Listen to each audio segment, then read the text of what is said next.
Do you know how much angle is too much angle to launch your Beyblade with? Me either. As a new player, I've just been kind of guessing up to this point how much I should be angling my launch, so let's learn together what works and what doesn't work.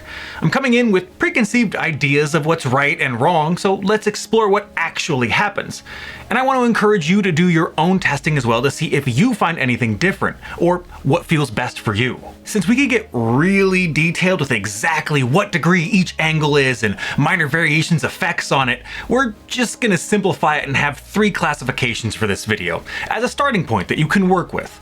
We'll have flat, that would be completely horizontal to the stadium, a slight angle, which as the name implies is a very mild diagonal angle, and harsh angle, which is where we're looking at 45-degree angles or not far from it. So let's start with the flat and low flat bits, the ones that typically end up on attack types due to the shorter spin duration.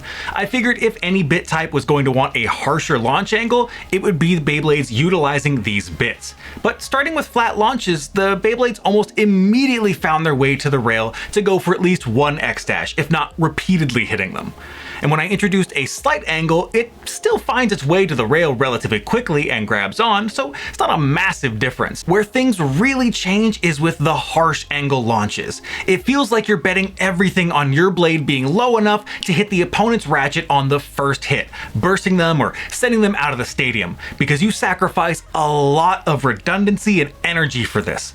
If you miss your opponent and swing out to the rail, due to the harsh angle, you'll bounce off the rail multiple times rather than grabbing onto it, costing you energy and reducing your already short spin time into less attack opportunities with lower power as well. This risk versus reward seems really skewed to me and likely not worth going beyond a slight angle to try and get the blade lower to attack opposing ratchets, which really surprised me. Going from short spin times to long ones, let's go over the needle and high needle experience.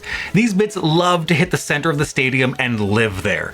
Even with a slight angle, they still find the center pretty quickly with minimal, if any, circling around it. To make that happen, I needed to go for a harsh launch angle. Say if I wanted to try and dodge an early smash attack or X-dash by circling around the center briefly if possible. But the trade-off is that you're exposing your ratchet a significant amount.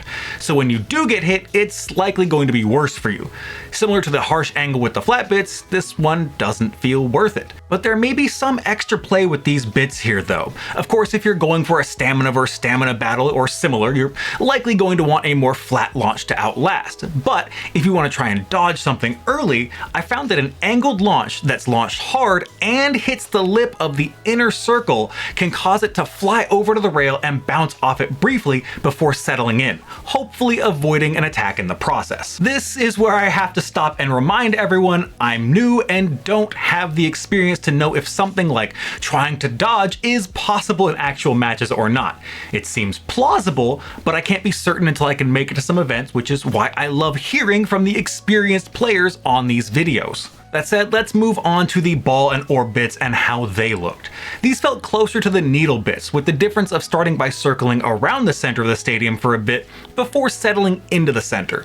Now, the time it takes to settle down can be varied by both the angle and power in the launch, which I should mention that power of the launch does play a noticeable role in the effects as well. So bear that in mind for any of these bits that you can lessen or increase severity by altering the power of your launch. That leaves the taper bit, which I felt had the most interesting variance in launch angles.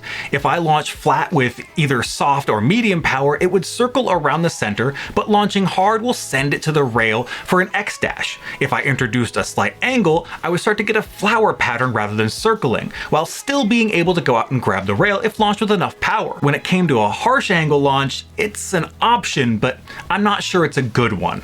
It still tended to result in a flower pattern, but as with previous bits, the trade-off may not be worth it for how exposed your ratchet ends up, unless you absolutely need to smash into the opponent because you aren't going to win a drawn-out battle.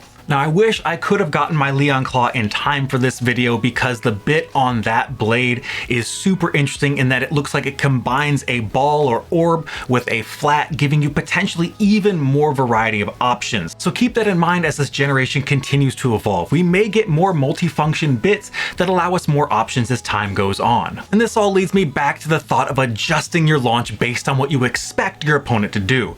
And I hope that I'm on the right track with that thought, because if so, it makes things even more fun in my mind by adding another layer to the game. But if I'm way off track here, I'm sure I can count on those of you who know to clear things up for me. Either way, this has been a fun theory and testing experience for me. So for anyone that wants to do the same or has already done similar, I would love to hear what your results were. Now that I think about it, I wonder how much the blade affects the movement as well.